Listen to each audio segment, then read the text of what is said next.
कल्पना कीजिए, कॉलेज का आम प्रोफेसर दुनिया का सबसे बड़ा आध्यात्मिक गुरु बन जाता है। कल्पना कीजिए, एक व्यक्ति जिसकी लाइफ फिल्म से ज़्यादा रोमांचकारी और कंट्रोवर्सी से भरी रही है। ओशो की लाइफ ऐसे ही है। आज हम इस वीडियो में ओशो की लाइफ के उतार चढ़ाव के बारे में बात करने वाले हैं। उनकी पर्सनल लाइफ कैसी थी, स्कूल कॉलेज में उनके साथ क्या हुआ, उनको अमेरिका क्यों जाना पड़ा और बाद में उनको अमेरिका छोड़ के इंडिया क्यों आना पड़ा। ओशो की मृत्यु भी रहस्यमय रही है। हम इसके बारे में भी बात करेंगे कि क्या ओशो की मृत्यु नेचुरल थी या उनको कोई जहर दिया गया था। उनकी बहुत सारी बातें कंट्रोवर्शियल थी और उनकी बातें लोगों को अनकंफर्टेबल कर देती है। ओशो बोलते थे कि वो अमीरों के गुरु है। ओशो के पास 93 रोल्स रॉयस कार थी और उनका सपना था कि उनको 365 कार्स चाहिए थी। वो बोलते थे कि अमीर होना कोई गुनाह नहीं है। दुनिया के जितने भी सिद्ध पुरुष रहे हैं, राम, कृष्ण, बुद्ध, भगवान महावीर, वो सभी अमीर घराने से आए हैं। ओशो ने अपनी ज़िंदगी में 1 लाख से भी ज़्यादा किताबें पढ़ी थी, लेकिन उन्होंने कोई किताब लिखी नहीं है। ओशो की जितनी भी सारी किताबें पब्लिश हुई है, वो उनके प्रवचनों के ट्रांसक्रिप्ट्स हैं। उन्होंने अपने प्रवचनों में जो जो बातें बोली, वो किताबी रूप में पब्लिश की गई। इस वीडियो में हम ओशो की लाइफ के बारे में बात करने वाले हैं। ओशो की टीचिंग्स और फिलोसॉफी के लिए मैं एक अलग से वीडियो बनाऊंगा, जहाँ पे मैं इन डिटेल में एक्सप्लेन करूंगा कि ओशो ने क्या कहा था और उनकी फिलोसॉफी क्या थी। सो इस चैनल को सब्सक्राइब कर दीजिए, वीडियो को लाइक कर दीजिए और बेल आइकन प्रेस कर दीजिए, ताकि जब मैं ओशो के बारे में नेक्स्ट वीडियो अपलोड करूँ तो आपको नोटिफिकेशन चला जाए। So let's begin. ओशो का जन्म 11 दिसंबर 1931 को मध्य प्रदेश के कुचवाड़ा गांव में हुआ था। उनका ऑफिशियल नाम था चंद्रमोहन जैन, लेकिन उनका जो निकनेम था वो था रजनीश। उनके पेरेंट्स बाबूलाल और सरस्वती जैन तरनपंथी जैन थे। ओशो के कुल 11 भाई बहन थे और ओशो उनमें से सबसे बड़े थे। ओशो बचपन से ही बहुत ज़्यादा क्यूरियस थे। बचपन में ओशो एक स्वतंत्र और विद्रोही बच्चे थे, जो सभी सामाजिक, धार्मिक और दार्शनिक मान्यताओं पर सवाल उठाते थे। जब ओशो की जन्मपत्री बनाई गई थी, तब ये बोला गया था कि इस बच्चे को हर 7 साल में मरने का योग है, लेकिन अगर ये बच्चा 21 साल से ज़्यादा जीता है तो ये बच्चा बुद्ध बन जाएगा। जब ओशो 7 साल के थे, तब उनको घर वालों ने उनके नानी के यहाँ भेज दिया था, लेकिन उनकी नानी ज़्यादा रूढ़िवादी और कंजर्वेटिव नहीं थी। बचपन से ही उनकी नानी ने ओशो को बहुत ज़्यादा छूट दी थी। उनको जो चाहे वो करने की अनुमति थी, इसलिए ओशो ने बचपन से ही बहुत ज़्यादा चीज़ें एक्सप्लोर करी। ओशो की इसी परवरिश की वजह से ओशो एक रिलीजियस पर्सन नहीं बने और उन्होंने हर एक चीज़ पे क्वेश्चन उठाना चालू कर दिया। वो बचपन से ही हर एक चीज़ को सवाल करते थे, क्योंकि उनको सवाल पूछने से टोका नहीं गया था। इसीलिए ओशो की जो टीचिंग्स है वो ट्रेडिशंस पे सवाल उठाती है, हमारे रीति रिवाजों पर ओशो सवाल उठाते हैं। उन्होंने समाज की मान्यताओं पर सवाल उठाए। शादी जैसी चीज़ जो समाज पवित्र मानता था और अभी भी मानता है, ओशो ने उस चीज़ पर सवाल उठाया। जो चीज़ें समाज के लिए टैबू थी, जिन चीज़ों के बारे में कोई ओपनली नहीं बोलता था, ओशो ने उन चीज़ों के बारे में खुलकर बात करी। ओशो को बचपन से ही डिबेट करना बहुत पसंद था, लेकिन उनके लिए डिबेट का मतलब किसी के ऊपर अटैक करना नहीं था। उनके लिए डिबेट का मतलब था विचारों का आदान प्रदान करना। ओशो स्कूल टाइम से ही तर्क वितर्क में कुशल थे। ओशो बचपन से ही विद्रोही यानी कि रेबिलियस टाइप के व्यक्ति थे। उनके स्कूल का एक किस्सा है, जब उनके स्कूल ने गांधी टोपी पहनना कंपलसरी कर दिया था, तब ओशो ने इस बात के खिलाफ आवाज़ उठाई थी। उनका कहना था कि ये उनके स्वतंत्रता के खिलाफ है, ये उनकी फ्रीडम कर्व कर रहा है। किसी व्यक्ति को क्या पहनना चाहिए ये उसका निजी मामला है और स्कूल किसी को बता नहीं सकता कि तुम्हें क्या पहनना चाहिए। और उन्होंने टीचर से सवाल पूछा कि क्या टोपी पहनने से हमारी बुद्धि बढ़ती है। ओशो की इन्हीं बातों की वजह से टीचर्स उन्हें सज़ा देते थे, उनकी पिटाई करते थे। लेकिन फिर ओशो तर्क देते थे कि आपने तो टोपी पहनी है, आप गांधी जी के भक्त हो, आप गांधी जी के अनुयायी हो, तो आप मुझ पर हिंसा क्यों कर रहे हो। आप गांधी जी के अनुयायी हो के भी अगर आप छोटे बच्चे पे हिंसा कर रहे हो, मार पिटाई कर रहे हो, तो आपकी टोपी किस काम की। आपका बिहेवियर गांधीवाद के खिलाफ है। और इन चीज़ों का उनके टीचर्स के पास कोई जवाब नहीं होता था। 1951 में उन्होंने हितकारिणी कॉलेज जबलपुर से अपनी स्टडी शुरू की। ओशो वहाँ फिलोसॉफी के स्टूडेंट थे, लेकिन कॉलेज के पहले दिन से ही लॉजिक के प्रोफेसर के साथ उनकी बहस शुरू हो गई। ओशो प्रोफेसर से इतना ज़्यादा क्वेश्चन करते थे कि उनके प्रोफेसर पहले चैप्टर के पहले पैराग्राफ से आगे नहीं बढ़ पाते थे। तो ओशो के प्रोफेसर ओशो की कंप्लेंट प्रिंसिपल को कर देते हैं और उनको बताते हैं कि या तो इस कॉलेज में मैं रहूँगा या फिर यह लड़का रहेगा। कॉलेज को प्रोफेसर की ज़रूरत थी, उनके पास स्टूडेंट्स हज़ारों थे। तो ये बात फिर एडमिनिस्ट्रेशन तक पहुंचती है और एडमिनिस्ट्रेशन इनडिसिप्लिन का कारण देके ओशो को कॉलेज से एक्सपेल कर देता है। बाद में उन्होंने डीएन जैन कॉलेज में एडमिशन लिया। ओशो के तर्क और विचारों का कॉलेज और यूनिवर्सिटी में इतना ज़्यादा खौफ था कि जब वो दूसरे कॉलेज में एडमिशन के लिए गए तो उन्हें एक शर्त पर एडमिशन मिला कि तुम कभी कॉलेज नहीं आओगे, लेकिन हम तुम्हारी अटेंडेंस 100% लगा देंगे। और ओशो को सिर्फ एग्जाम्स के लिए अपेयर होना पड़ता था। और इस बीच में ओशो को जो फ्री टाइम मिलता था, उस टाइम का उपयोग उन्होंने खुद को बेहतर बनाने के लिए किया। उन्होंने डिबेट्स किए, वाद विवाद किए, विचारों का आदान प्रदान किया और इस तरीके से फाइनली उन्होंने फिलोसॉफी में बीए की डिग्री ली। ओशो कॉलेज टाइम से ही 1951 से लेकर 1968 तक सर्वधर्म सम्मेलन में भाषण देते थे और इसी की वजह से उनकी वक्तृत्व कला या ऑरेटरी बेहतर हुई। बोला जाता है कि 21 मार्च 1953 में 21 साल की उम्र में उनको एनलाइटनमेंट प्राप्त हुई थी, लेकिन फिर भी उन्होंने एजुकेशन नहीं छोड़ा। उन्होंने सागर यूनिवर्सिटी से डिस्टिंक्शन के साथ एमए कंप्लीट किया और वो गोल्ड मेडलिस्ट भी रहे थे। एमए कंप्लीट करने के बाद उन्हें रायपुर के संस्कृत कॉलेज में टीचर की नौकरी मिली। जब उन्होंने स्टूडेंट्स को पढ़ाना चालू किया तब वो स्टूडेंट्स को अपने विचार बताते थे और उनके विचार सामाजिक रूढ़ी, परंपरा, संस्कृति से हटके थे। उनके विचार ट्रेडिशनल एथिक्स और मॉरलिटी पे क्वेश्चन उठाने वाले थे और ये बात कॉलेज को पसंद नहीं आई, इसलिए कॉलेज के वाइस चांसलर ने उनका ट्रांसफ़र कर दिया। इसके बाद 1958 से लेकर 1966 तक उन्होंने जबलपुर यूनिवर्सिटी में फिलोसॉफी पढ़ाई। उनकी टीचिंग्स सिर्फ कॉलेज और यूनिवर्सिटी तक सीमित ना रहे, इसलिए 1966 में वो कॉलेज छोड़ देते हैं और पूरे भारत में घूम के वो प्रवचन देते हैं और इसी तरीके से चंद्रमोहन बन जाते हैं आचार्य रजनीश। उनका एक ही लक्ष्य था, लोगों की चेतना को जगाना। धीरे धीरे करके वो फेमस होते चले गए और उनके प्रवचनों में हजारों की संख्या में लोग आते चले गए। भारत के बड़े शहरों में उनके प्रवचन सुनने के लिए 20,000 से लेके 50,000 लोगों की भीड़ जमा होती थी। उन्होंने साल में 3 बार 10 दिन का मेडिटेशन कैंप शुरू किया। उनके बहुत सारे डिसाइपल्स बन गए। लक्ष्मी ठाकर सी कुरवा ये उनकी पहली शिष्या थी, जिनको माँ योगा लक्ष्मी बुलाया जाने लगा। ओशो की जितने भी फीमेल शिष्या रहती थी वो उनके नाम के पीछे माँ लगाते थे और उनके जितने भी मेल शिष्य रहते थे उनके नाम के पीछे वो स्वामी लगाते थे। और ये इसलिए था ताकि उनके शिष्य अपनी पास्ट आइडेंटिटी भूल जाए और उनको एक नई आइडेंटिटी मिले। माँ योगा लक्ष्मी एक वेल्दी फैमिली से आती थी और उनके पॉलिटिकल कनेक्शंस भी अच्छे थे। तो इस तरीके से ओशो ने अपने आश्रम के लिए पैसा जुटाया। 14 अप्रैल 1970 को ओशो ने एक नई मेडिटेशन टेक्निक शुरू की जिसका नाम उन्होंने दिया डायनेमिक मेडिटेशन। इस मेडिटेशन में पहले बिना रोक टोक के हिलना डुलना और भावनाओं को बाहर निकालना होता था, फिर शांत और स्थिर होना होता था। तब से इस ध्यान को साइकोथेरेपिस्ट, मेडिकल डॉक्टर्स, टीचर्स और दुनिया भर के दूसरे प्रोफेशनल लोग इस्तेमाल कर रहे हैं। 1970 में ओशो मुंबई मूव करते हैं। वो वहाँ पे 1974 तक रुकते हैं। 1970 से ही ओशो भगवान रजनीश करके जाने लगे थे। ओशो ने अपने साधकों को नियो संन्यास या डिसाइपलशिप में दीक्षा देना शुरू किया। नियो संन्यास में आपको किसी भी चीज़ का त्याग नहीं करना पड़ता। आप सांसारिक जीवन में रह के सन्यासी बन सकते हो। ये आत्म खोज और ध्यान का एक रास्ता है। ओशो का संन्यास का मतलब पारंपरिक सोच से अलग था।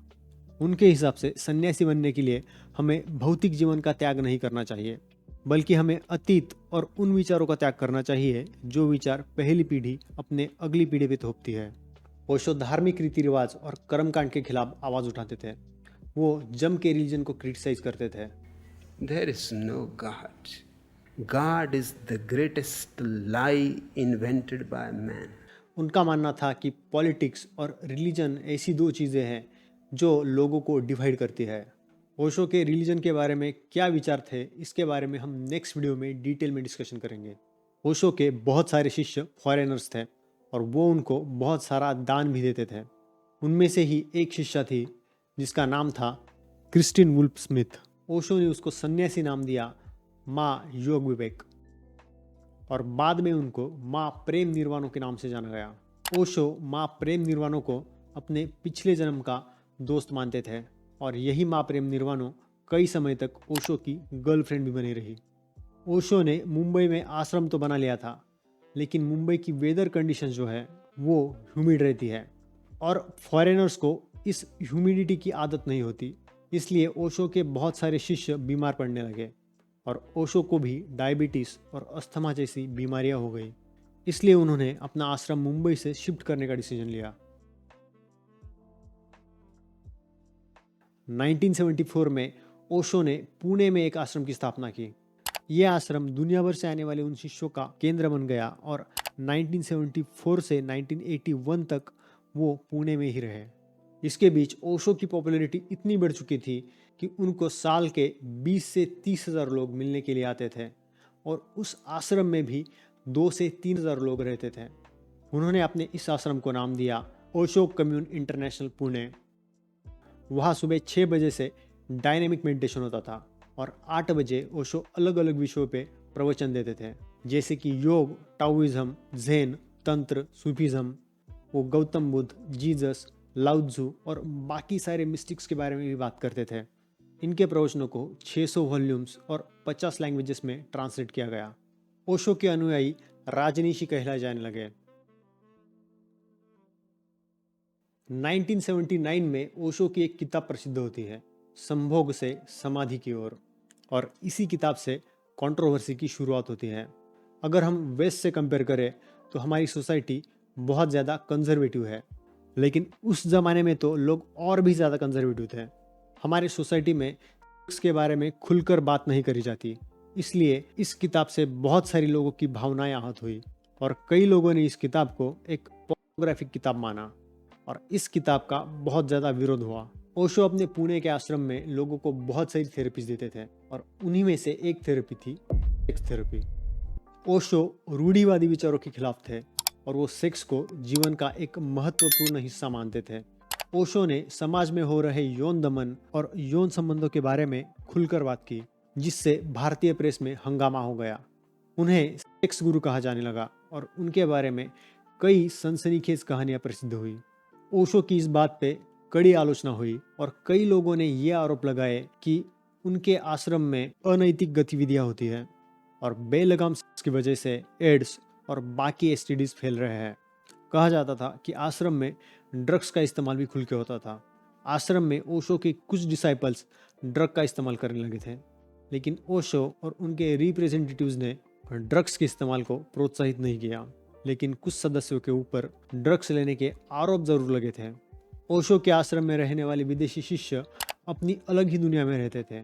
उनकी महंगी कारें, महंगी घड़ियाँ, रेशमी कपड़े, इन सारी चीज़ों की भी लोगों ने बहुत आलोचना की। इसके बाद आश्रम को लोकल और नेशनल सरकार से परेशान किया जाने लगा। ओशो और उनके डिसाइपल्स पे बहुत सारे आरोप लगे और आश्रम के गतिविधियों की जांच की गई। इस मुद्दे के कारण आश्रम में कई बार छापेमारी हुई और आश्रम पे कई मुकदमे चले। 1981 में ओशो को पीठ की एक गंभीर समस्या हुई।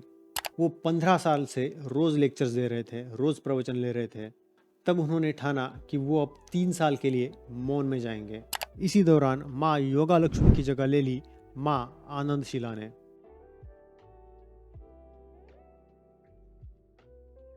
डॉक्टर के सलाह पे इलाज के लिए ओशो अमेरिका चले गए। उसी दौरान उनके शिष्यों ने अमेरिका में ओरेगोन में 64,000 एकर्स का एक खेत खरीदा, एक एग्रीकल्चरल लैंड खरीदी और वहाँ पे अपना कम्यून बनाया और बाद में वो ओशो को वहाँ पे आने के लिए आमंत्रित करते हैं। ओशो उनके आमंत्रण को स्वीकार करते हैं और वो अमेरिका में परमानेंट रेसिडेंसी के लिए अप्लाई करते हैं। यह कम्यून जल्द ही अमेरिका का सबसे बड़ा आध्यात्मिक केंद्र बन गया हजारों लोगों ने यहाँ रहना शुरू कर दिया। बहुत सारे teachers, engineers, doctors, politicians, industrialist Osho के साथ जुड़ गए और उन्होंने सभी ने मिलकर ओशो की मदद की। और माँ आनंदशिला यहाँ का सब काम मैनेज कर रही थी।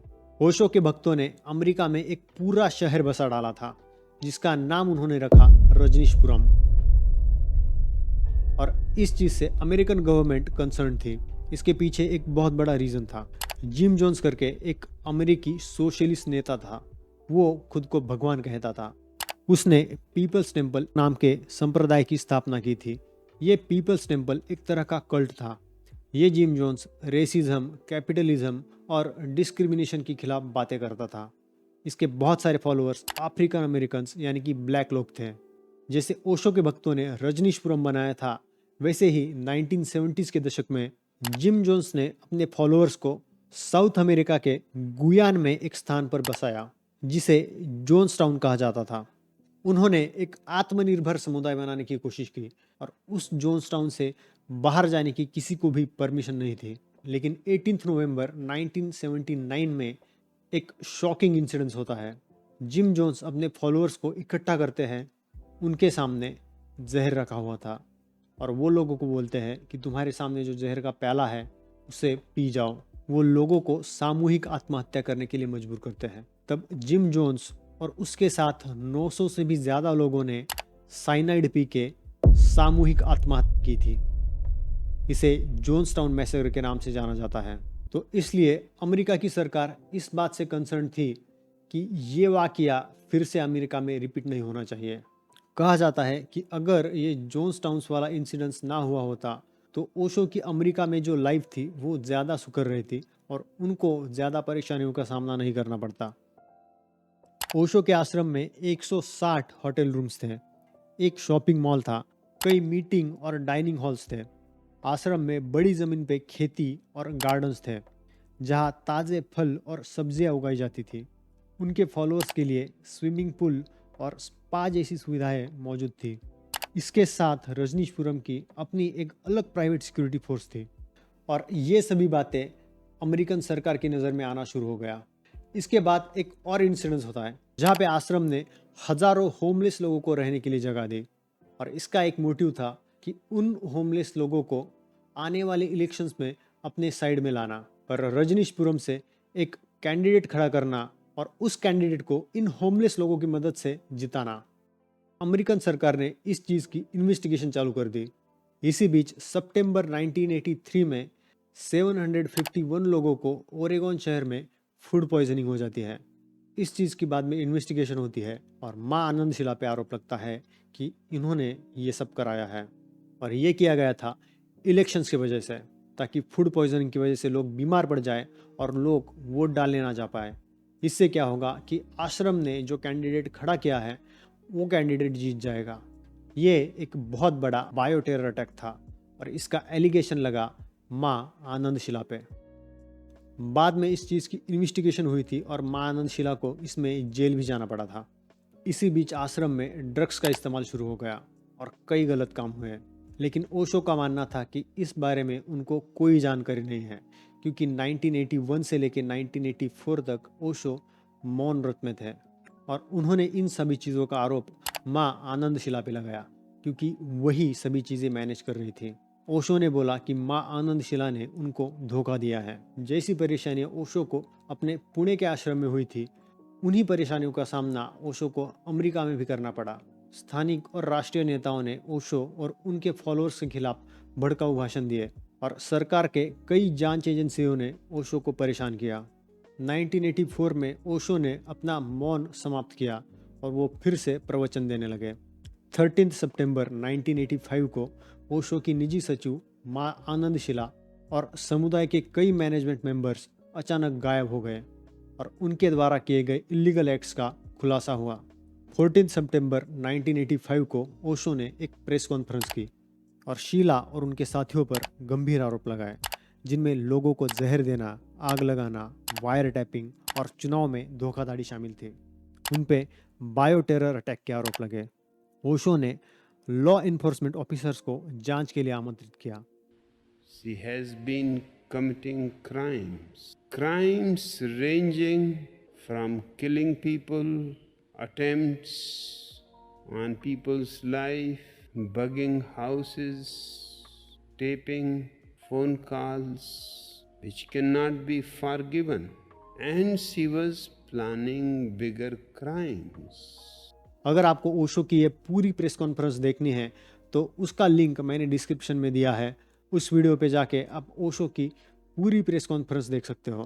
28 अक्टूबर 1985 को पोर्टलैंड में यूएस फेडरल ग्रैंड जूरी ने ओशो और 7 अन्य लोगों पर इमिग्रेशन फ्रॉड के मामूली आरोप लगाए और बिना वारंट के ओशो और उनके 7 साथियों को नॉर्थ कैरोलिना में बंदूक की नोक पर गिरफ्तार किया गया और उन्हें 12 दिन तक बिना जमानत के रखा गया। पुलिस ने इस मौके का फायदा उठा के पूरे कम्यून को ही खत्म करने की कोशिश की। ओशो को 4 लाख यूएस डॉलर्स का फाइन भरना पड़ा और उनके अमेरिका आने पर 5 साल का बैन लगाया गया और बाद में ओशो को अमेरिका से निकाल दिया गया। इसके बाद 1985 से लेकर 1986 तक ओशो वर्ल्ड टूर करते हैं। जनवरी 1986 को वो नेपाल गए और 2 महीने तक प्रतिदिन 2 बार प्रवचन दिए। फरवरी 1986 को ग्रीस में उनको 30 दिन का टूरिस्ट वीज़ा मिला, लेकिन केवल 18 दिन में ग्रीक पुलिस ने उन्हें गिरफ्तार कर लिया और देश से निकाल दिया। मार्च से लेकर जून तक वो उरुग्वे गए, लेकिन यूएस गवर्नमेंट के पॉलिटिकल प्रेशर की वजह से वहाँ से भी उनको निकलना पड़ा। कुल 21 देशों ने उन्हें वीज़ा देने से मना कर दिया। आखिरकार 1986 में वो भारत आ गए।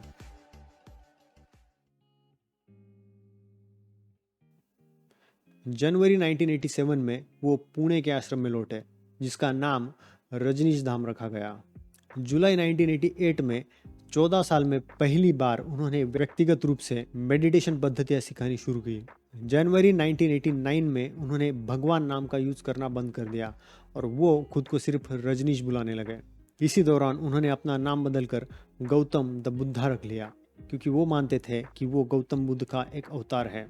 लेकिन इस नाम को बहुत ज़्यादा विरोध हुआ। फिर 5 दिन बाद उन्होंने अपना नाम फिर से बदलकर जोरबा द बुद्धा रख लिया। जोरबा द बुद्धा ओशो की टीचिंग्स का एक अहम हिस्सा है, जिसके बारे में हम नेक्स्ट वीडियो में बात करेंगे। इस जोरबा द बुद्धा नाम को भी विरोध हुआ और उन्होंने ये नाम भी हटा दिया और फाइनली वो बन जाते हैं ओशो। ओशो का मीनिंग होता है हाई रैंकिंग बुद्धिस्ट मॉन्क। सितंबर 1989 में उनके आश्रम का नाम ओशो कम्यून इंटरनेशनल रखा गया। 19 जनवरी 1990 को उनका शरीर बहुत कमज़ोर हो गया और उन्होंने शाम के 5 बजे अपना देह त्याग दिया।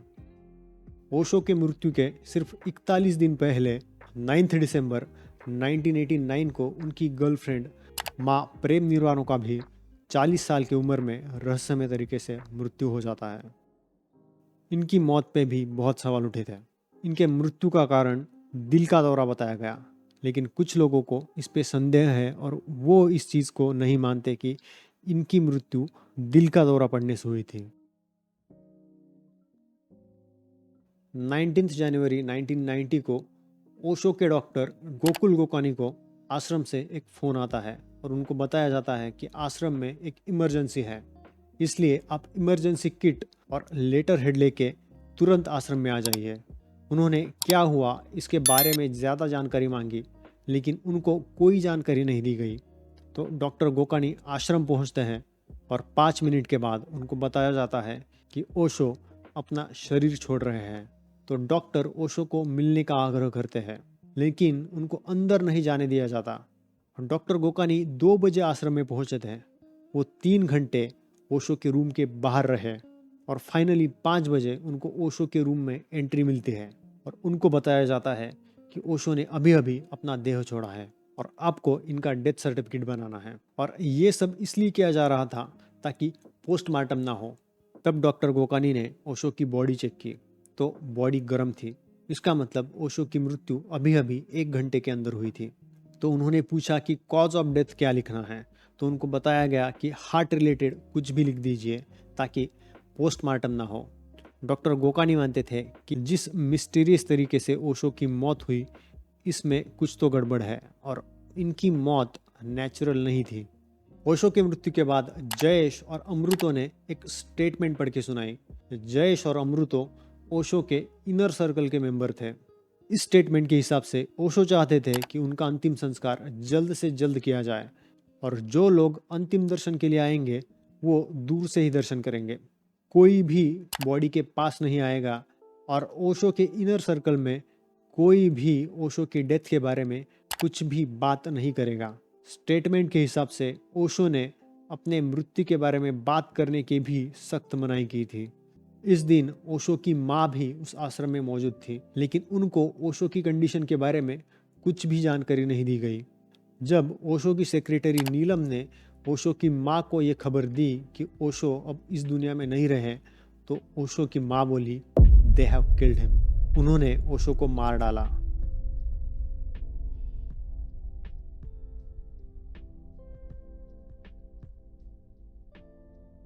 ओशो के डेथ के बाद बहुत सारे सवाल खड़े हुए। कुछ लोगों का ये मानना था कि ओशो को जहर दिया गया था। उनके डॉक्टर गोकानी ने भी बाद में ये दावा किया कि उनको जहर का शक है। और ओशो ने भी कई बार ये दावा किया था कि जब वो अमेरिका के जेल में थे तब उन्हें एक स्लो पॉइजन दिया गया था, जिससे उनकी सेहत पर एक बुरा असर पड़ा। ओशो की मृत्यु के कुछ ही घंटे बाद उनका अंतिम संस्कार कर दिया गया। कई लोगों को लगा कि ये एक जल्दबाजी का फैसला था और इसके पीछे कुछ ना कुछ तो बात थी जो छुपाई जा रही थी। कई लोगों के हिसाब से ये सब सबूत छिपाने के लिए किया जा रहा था। ये भी एक सवाल उठा कि अगर ओशो की मृत्यु नेचुरल डेथ थी तो इसको इतना सीक्रेट क्यों रखा गया, यहाँ तक कि ओशो की माँ को भी उनकी डेथ के बारे में क्यों बताया नहीं गया। जब ओशो की तबीयत खराब हुई तो डॉक्टर गोकानी को ओशो को मिलने क्यों नहीं दिया गया। उनको 3 घंटे ओशो के रूम के बाहर क्यों रखा गया और जब ओशो की मृत्यु होती है उसके बाद ही क्यों डॉक्टर गोकानी को रूम में एंट्री मिली।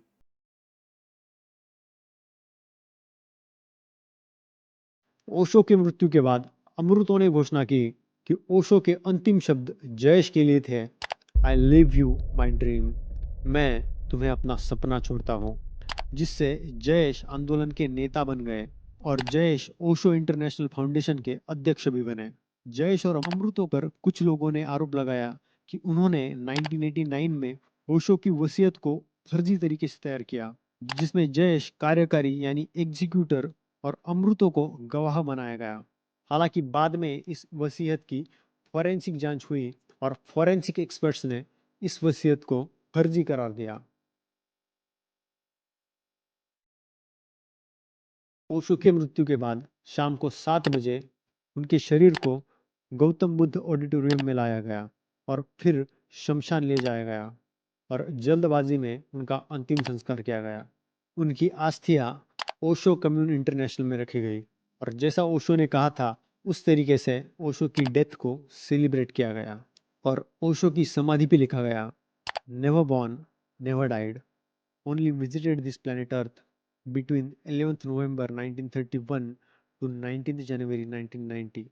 ना कभी जन्मा, ना कभी मरा, सिर्फ 11 दिसंबर 1931 से लेकर 19 जनवरी 1990 के बीच इस पृथ्वी पर विजिट किया।